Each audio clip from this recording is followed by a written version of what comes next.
AP శాసన మండలిలో ఉద్యోగాలపై రగడ జరిగింది. వైసీపీ సభ్యులు కొత్త ఉద్యోగాలపై ప్రభుత్వాన్ని ప్రశ్నించారు. దీంతో విద్యాశాఖ మంత్రి నారా లోకేష్ ఉపాధ్యాయ ఉద్యోగాలపై మాట్లాడారు. ఈ నెలలోనే డిఎస్సి నోటిఫికేషన్ వేస్తామన్నారు.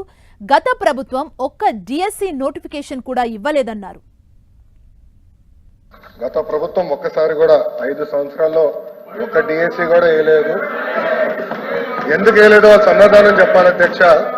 తెలుగుదేశం పార్టీ అధికారంలో ఉన్నప్పుడు 1,80,272 పోస్టులు భర్తీ చేస్తాం జరిగింది అధ్యక్ష. అంటే 70% టీచర్ పోస్టుల నియామకం ఒక తెలుగుదేశం పార్టీ హయాంలో జరిగిందని గౌరవ సభ్యులు ముందలకు తెలుసుకోవాల్సిన అవసరం ఉంది అధ్యక్ష.